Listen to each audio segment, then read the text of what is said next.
সুপ্রিয় দর্শক শ্রোতা, দেশ এবং প্রবাস থেকে যারা এই ভিডিওটি দেখছেন সবাইকে জানাই আন্তরিক শুভেচ্ছা ও অভিনন্দন।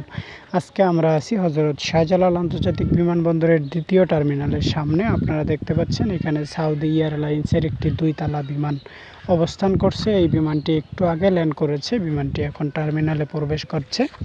বিমানটি আকারে বিশাল এবং 2 তলা একটি বিমান। এই বিমানটি যাত্রীবাহী একটি বিমান, অসম্ভব সুন্দর, দারুণ এবং বিশাল একটি বিমান।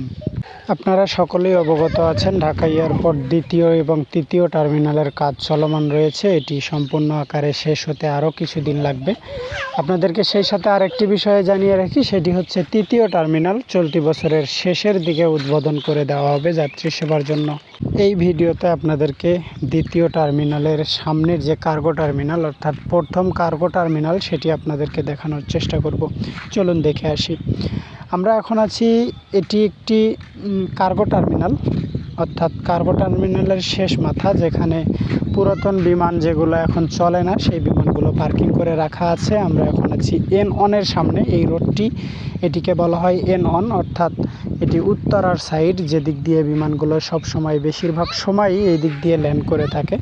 আপনারা দেখতে পাচ্ছেন এইখানে যেটা দেখতে পাচ্ছেন এটি কিন্তু একটি এক্সপোর্ট কার্গো টার্মিনাল। এই যে এটিও একটি এক্সপোর্ট টার্মিনাল, এটি নতুন নির্মাণ করা হচ্ছে। আপনারা দেখতে পাচ্ছেন এখানে